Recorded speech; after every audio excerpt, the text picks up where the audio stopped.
यह अकेली औरत अपने कपड़े उतारकर नहाने के लिए जाती है। वो बाथरूम में जाकर दिन भर की थकान धोने वाली ही थी कि तभी एक अजीब सा फोन कॉल आया जिसने उसकी जिंदगी को अंधेरे में ढकेल दिया। बाहर से फोन की घंटी सुनकर वो जल्दी से तौलिया लपेटकर फोन उठाने आई। फोन पर किसी अनजान आदमी की आवाज थी। उसने कहा कि उसे औरत की खूबसूरती बहुत पसंद है और वो उसके साथ रात बिताना चाहता है। ऐसे परेशान करने वाले फोन कॉल उसके लिए आम बात हो गई थी। उसके सामने वाले की बात पूरी सुने बिना ही झट से फोन काट दिया। वैसे तो ये सब अक्सर होता रहता था, लेकिन फिर भी उसके दिल में थोड़ी सी बेचैनी थी। अपनी सेफ्टी के लिए उसने खिड़कियां अच्छे से बंद है या नहीं यह चेक किया और कमरे की सारी लाइट ऑन कर दी। फिर भी उसने जितनी भी कोशिशें की उसका दिल तो वैसे ही घबराया हुआ था, बल्कि डर का माहौल और भी बढ़ गया। उसे हर वक्त लगता था जैसे अंधेरे में कोई उसे घूर रहा है। इसी टेंशन में अचानक उसे दरवाजे के बाहर कुछ अजीब सी आवाजें सुनाई दी। वो औरत धीरे धीरे दरवाजे की तरफ गई, लेकिन तभी उसे किसी भारी भरकम कदमों की आवाज सुनाई दी। उसी वक्त औरत ने देखा जमीन पर एक चिट्ठी पड़ी थी। दिमाग पर भारी दबाव था, लेकिन उसने हिम्मत करके दरवाजा खोला और देखना चाहती थी कि बाहर क्या चल रहा है।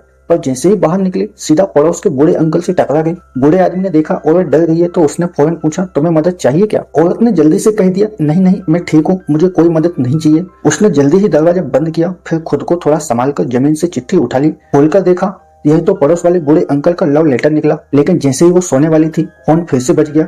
इस बार उस आदमी ने धमकाते हुए कहा कि आज रात वो उसे हर हाल में चाहिए और अगर उसने उसकी बात नहीं मानी तो उसकी जान ले लेगा। ऐसी मौत की धमकी से वो सच में बहुत डर गई। ऐसा उसने पहले कभी महसूस नहीं किया था। उसी वक्त उसे हाल ही में हुई सीरियल किलिंग की खबरें याद आ गई। वो कातिल खास तौर पर उसके जैसी अकेली लड़कियों को ही चुनता था और उसके तरीकों तो बहुत ही डरावने थे। अगर किसी की नजर उस पर पड़ जाए तो फिर बचने का कोई चांस ही नहीं था। यह सब सोचकर औरत डर के मारे काम रही थी। उसने फटाफट अपने बेस्ट फ्रेंड को कॉल किया कि आज रात आकर उसके साथ रहे। थोड़ी देर में उसकी बेस्ट फ्रेंड आ गई, जिससे औरत को काफी राहत मिली। रक्षा के लिए उसके दोस्त ने उसके तकिए के नीचे चुपके से चाकू रख दिया और साथ में कुछ नींद की दवाइयां भी दे दी ताकि वो आज रात अच्छे से सो सके। लेकिन उसे क्या पता था कि ये रात उसके लिए एक बुरे सपने की शुरुआत बनने वाली है। जैसे ही कमरे में सब शांत हो गया, एक काली परछाई धीरे धीरे उसके अंदर आई और उसकी दोस्त को बिल्कुल भी भनक नहीं लगी कि मौत धीरे धीरे उसके पास आ रही है। फिर भी वो आदमी चुपचाप उसकी दोस्त के पीछे आया और उसकी जान ले ली। औरत की नींद अचानक मदद की चीख से टूट गई। उसने अपने दोस्त को अपनी आंखों के सामने गला घोटते हुए देखा। वो डर के मारे बिस्तर पर सिमट गई और कांप रही थी और कातिल तो जैसे कुछ हुआ ही ना हो, बिल्कुल शांत था। साफ था कि अगला नंबर उसी का है। तभी उस औरत के दिमाग में कुछ आया। जब कातिल धीरे धीरे उसकी तरफ बढ़ रहा था, उसने चुपचाप अपनी दोस्त के तकिए के नीचे छुपाई हुई छुरी निकाल ली। जैसे ही कातिल उस पर झपटा,